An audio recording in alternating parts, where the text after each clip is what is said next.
Your apartment just burned down. Not hypothetically, right now. Your laptop, your clothes, that couch you spent 6 months saving for, all gone. And here's the part nobody tells you until it's way too late. Your landlord's insurance covers exactly zero of your stuff. Zero.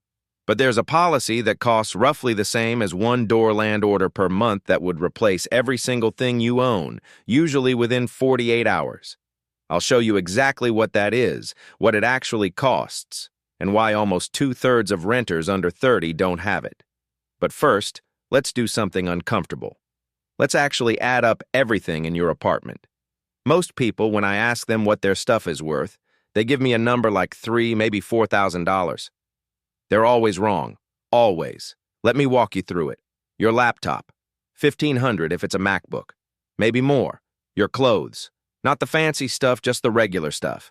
The average millennial owns about $3,000 worth of clothing. That sounds insane until you actually count the hangers. Furniture. Even if everything came from IKEA, you're looking at $2,000 to $4,000 easy. TV, another $800. Kitchen stuff, another $1,000. Bedding, mattress, sheets, pillows. That's easily $1,000 right there. Phone, headphones, that iPad you barely used, the Nintendo Switch, all the little things that add up to another $2,000. Keep going. Bike, jewelry, that record player, your sneaker collection. The average renter under 35 has about $28,000 worth of personal property. $28,000, and most of them have zero protection for it. Now here's where it gets really painful. There's this idea that your landlord's insurance has you covered. It does not. Your landlord's policy covers the building, the walls, the pipes, the roof, your stuff. That's your problem. The insurance company doesn't even know what you own. They don't care. That's not what the policy is for. And it's not just fires. Your upstairs neighbor's pipe bursts at 2 in the morning and floods your unit. You come home and there's 2 inches of water over everything you own. Happens every single day. Thousands of times a year. The landlord fixes the pipe. The landlord fixes the floor. Your ruined mattress and waterlogged laptop? That's on you. Or theft. Someone breaks in while you're at work and takes your laptop, your camera, that watch your grandfather gave you. Police report gets filed, but the stuff is gone. Without renter's insurance, you're starting from zero. Here's another one people don't think about. Your apartment becomes uninhabitable. Fire, major water damage, whatever it is. You can't live there for 3 months while they fix it. Where do you go? A hotel. Who pays for that? If you have renter's insurance, it does. Most policies include what's called additional living expenses. It covers your hotel, your meals, your temporary housing.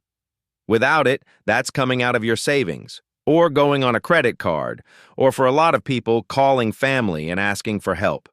So why do so many young renters skip it? 3 reasons. Reason 1, they think it's expensive. It's not. The average renter's insurance policy in the U.S. costs about $18 a month. $18.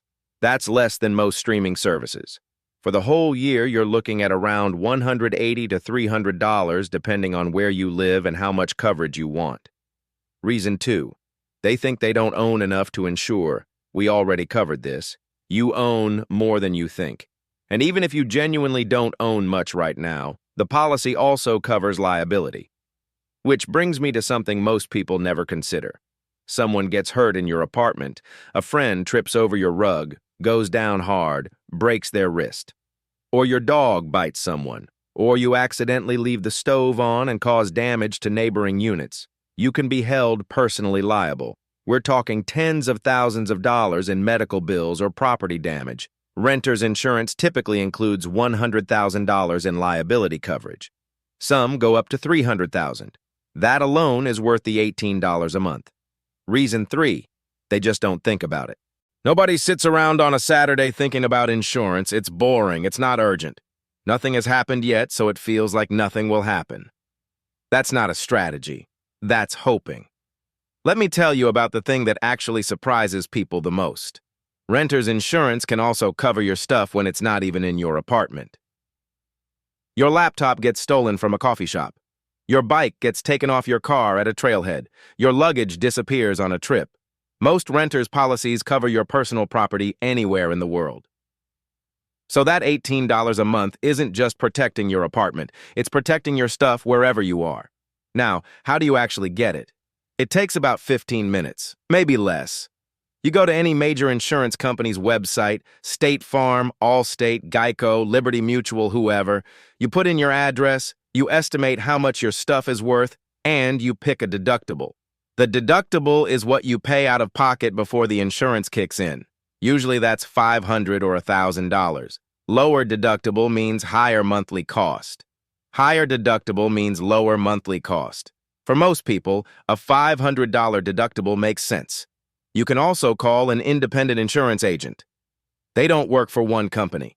They shop around for you and find the best rate. Doesn't cost you anything extra. The insurance companies pay them.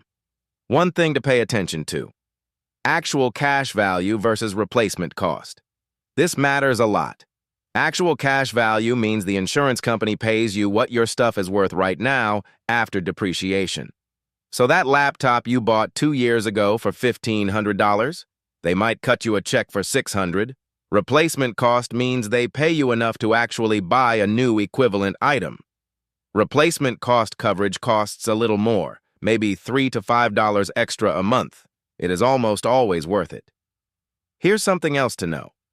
If you have really expensive items like jewelry, art, high-end camera equipment, there are usually limits on how much the policy will pay for individual categories. A standard policy might only cover $1,500 worth of jewelry, period. If you have a $5,000 watch, you need what's called a rider or floater, basically extra coverage for specific high-value items. Costs a few bucks a month per item.